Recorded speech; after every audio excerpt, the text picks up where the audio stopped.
This is the Cowboys Report. I am Tom Downey. Unfortunately, the offseason is here as the Cowboys broke our hearts once again. Time for an offseason staple video. Cut candidates, the players the Cowboys could potentially move on from this offseason to save some money in the process. Now, we will have tons of offseason coverage for you. News, rumors, trades, draft, free agency, everything else in between. Hit that sub button so you don't miss out as we break down the Cowboys cut candidates who, if they got cut, would save you money. So not as many names as we normally see on this list. First up is Michael Gallup. He carries a $13.85 million 2024 cap hit. Now, that's a lot of money. The Cowboys restructured this deal last year, which in the end just kind of pushed off some of the money into this year. It does even out in the end. You would only save $800,000 with a post-June 1st cut. That's it. If you made it after June 1st, pushing money off into the future, you'd save $9.5 million. That pays for your draft class and more.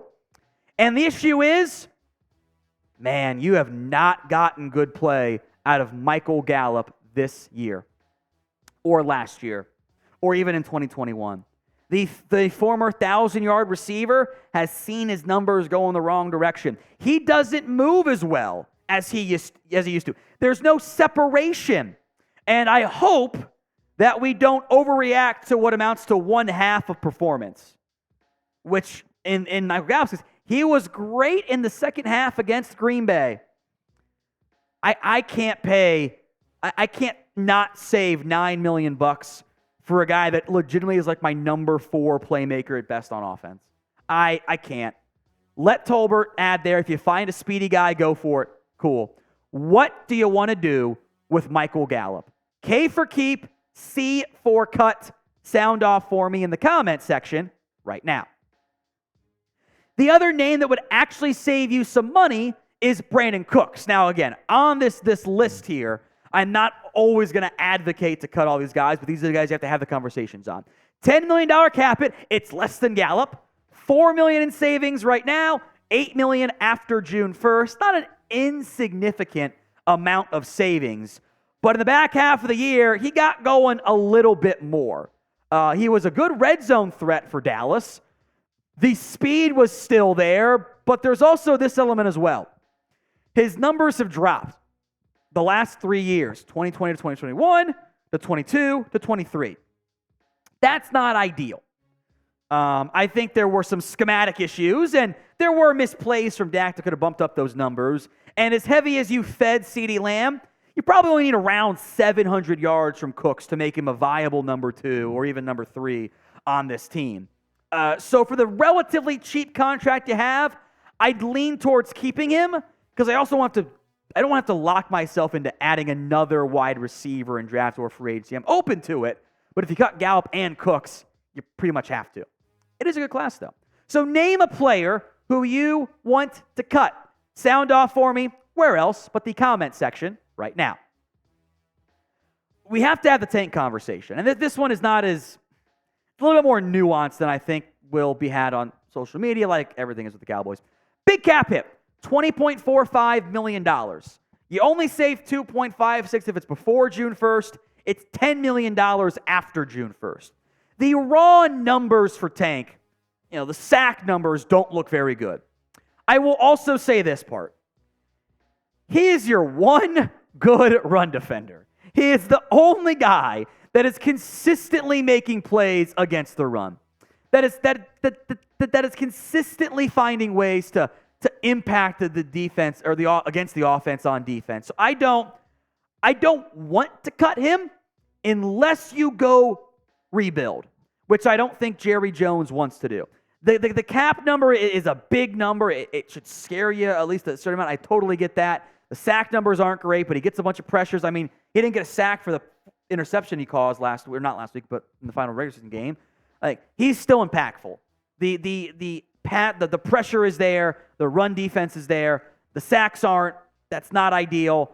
But if you replace Tank Lawrence, if you cut Tank Lawrence to save $10 million after June 1st, that's now your number one need is finding another defensive end. So unless you're rebuilding, I say no. Now, today's show is made possible by Prize Picks. If you want to have some fun, some daily fantasy fun, in the playoffs, use Prize Picks. It's daily fantasy made easy. 2 to 6 player stat projections, more than or less than, and you watch the winnings roll in if you get your picks correct. I do have one individual game on Prize Picks set up. I got more than Brock Purdy passing yards, more than George Kittle receiving yards, less than Aaron Jones rushing yards. I think the Niners might blow out Green Bay. Go to prizepicks.com/CLNS and use code CLNS for a first deposit match up to $100. Link will be in the comments section and the description of today's show. It's prizepicks.com/CLNS. Leighton Vander Esch next up here. And this one might not be so much a cut as it is a retirement. $4.75 million cap hit, $2.5 million pre and post June 1st savings, so no changes there. Actually pretty affordable. And while some people might have said, I'm not saying anyone watching, that Rashaan Evans was better, clearly was not. And the reality is, you missed Leighton Vander Esch. He's a little bit bigger. He can do some good, run-stopping things. And at his contract, if he wants to come back, you're probably okay doing it and feeling better about your linebacking crew, but he's missed a lot of games over the years with neck issues, and now that he's a kid, congrats, by the way, LVE, I have some doubts as to if he's going to come back to Dallas. He might just retire. So will Leighton Vander Esch play again for the Dallas Cowboys? Why for yes and for no? Sound off in the comments section.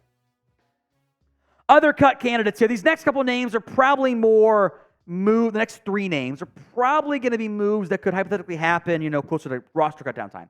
Cooper Rush, not that expensive. Again, there was not much interest in him in free agency. $2.88 million cap hit, $2.25 each of the next 2 years if you choose to cut him, and savings whether pre-June 1st or post-June 1st, excuse me.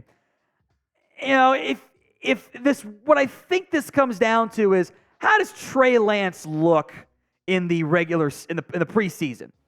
Because you made the trade for Lance knowing you weren't going to get anything for this year. That was fine. This upcoming preseason was going to be his time to shine. Can he show you enough to keep him as your backup quarterback at least? Otherwise, you might ride with Rush for one more year. The win-loss is nice. I think we're fooling ourselves if we think Cooper Rush is the reason why you're winning those football games. I mean, his numbers are not that great in the handful of starts he's had. He's done his job as a bus driver, as a backup. He's super affordable, so maybe for like a 7th-round pick too. But I think Rush's cut would most likely come as more of a, Lance balls out in the preseason, you shop Rush and maybe get a pick, or you just keep him as your 3rd quarterback. Not a ton of savings, but if it's over $1 million, I'm pretty much going to talk about you.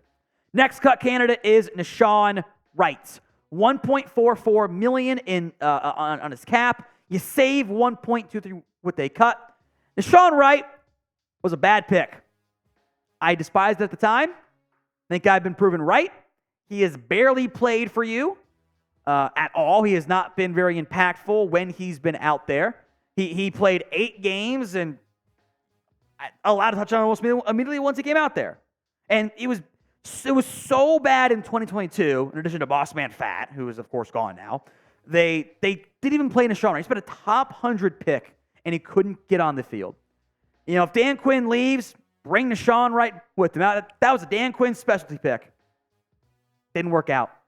Did not work out at all. Now, we will have more Cowboys news and rumors and all the best off-season coverage out there for you. Hit that sub button, youtube.com/Cowboys TV for more free Dallas Cowboys YouTube videos. Josh Ball, yeah, I'm back on my Josh Ball hating train.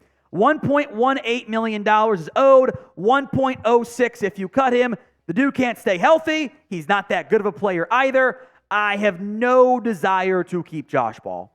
Matt Beletsko, Awesome Richards, TJ Bass, Brock Hoffman, all better backup offensive linemen as far as I'm concerned. Josh Ball can get all the way out of here.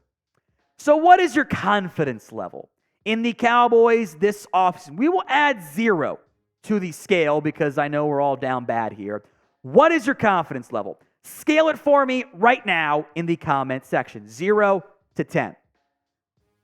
Now, because I know how you guys operate, I am going to put this on here for you, just to show you the money.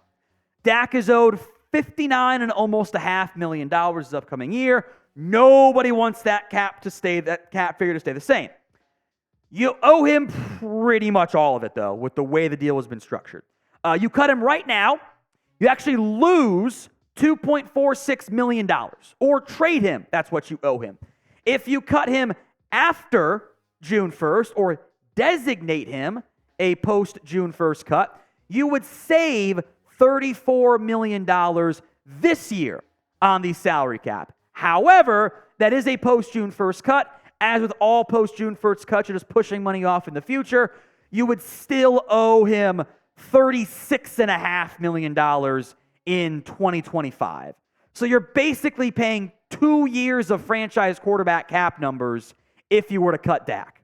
That doesn't really make any sense. Unless you want to go full-on rebuild, blow it up, which you would be able to trade him as opposed to cutting him. You would just eat all the money now and deal with the bad cap number for 1 year.